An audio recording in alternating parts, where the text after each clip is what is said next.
In a quiet suburban neighborhood, nestled between manicured lawns and cheerful picket fences, stood a house that had long lost its charm. Once a vibrant home filled with laughter and warmth, built in 1959, it had become a fortress of forgotten treasures and discarded dreams. The windows, once clear, were now obscured by layers and layers of dust and clutter and garbage. And the front yard and the backyard, once a canvas of colorful flowers and a koi pond, was now a jungle of overgrown weeds and discarded items. Inside, a lady and her boyfriend lived in a world of chaos. She was a kind-hearted woman at one point in her life, as was he, from a wealthy family, in their late 60s and 70s, known for generosity and willingness to try to help others. But beneath the warm smiles lay a deep-seated struggle with hoarding. It had started innocently enough, a few trinkets here and there, a collection of old newspapers and some clothes that no longer fit. But as years passed, a death occurred and frozen grief set in. The clutter multiplied, consuming every room in their home. The living room was a maze of boxes and bags and garbage. The kitchen, barely, if at all, seeable, was certainly no longer functional. And the bedroom had become a mere memory of what it once was. This woman and her boyfriend's hoarding was not just a physical burden, it seeped into every aspect of their life. Friends and family grew distant, unsure of how to help. Neighbors called and filed complaints with the housing and the city and the mayor, concerned about the unsightly mess that was spilling into the community, the rats the size of puppies and snakes chasing after them, the grass grown up high, the cars parked out front, draped in car covers. She felt isolated, trapped in her own home, surrounded by the very things that had once been cherished. The weight of these possessions became a suffocating presence, and they often found themselves overwhelmed by anxiety, and the biggest thing was shame. As the clutter grew, so did their despair. She would spend hours shifting and sifting through items, unable to let go of anything that held even the slightest sentimental value. Her boyfriend stood over and made her put everything back that she dared to try to remove.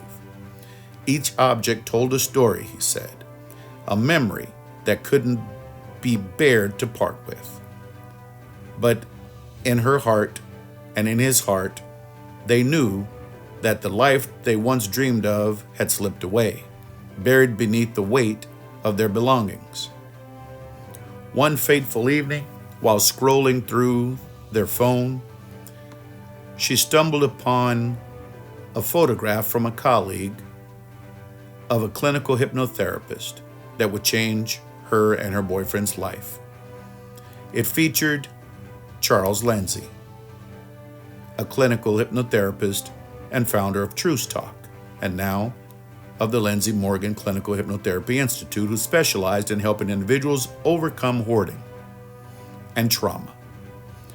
The clinical hypnotherapist spoke with compassion and understanding, explaining how the mind could be retrained to let go of the past and embrace a brighter future.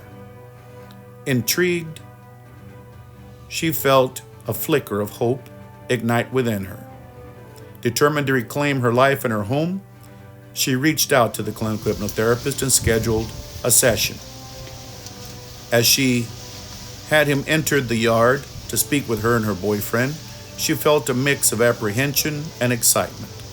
The clinical hypnotherapist guided him into a state of deep relaxation, helping him to explore the roots of his hoarding behavior.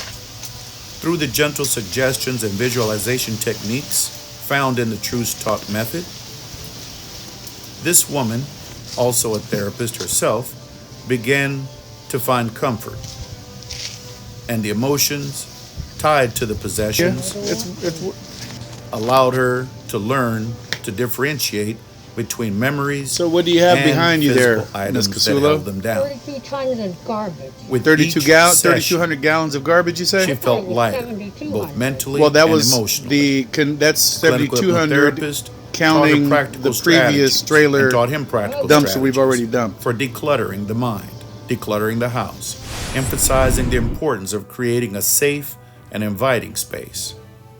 As they began to let go of items that no longer served them, they discovered a newfound sense of freedom. The process was not easy. There were moments of doubt and temptation to revert back to his old habits. But with the support of the clinical hypnotherapist and newfound determination, she pressed on. Weeks turned into months, and the transformation was remarkable. The once chaotic home began to breathe again. Rooms were cleared, walls were painted, and every single piece of the sheetrock was removed. They began to then tear down every wall.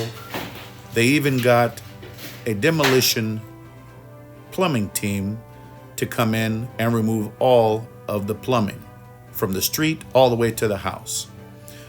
Her journey was a testament to the power of clinical hypnotherapy and the strength of the human mind and spirit. She learned that while the past could shape us, it did not have to define us.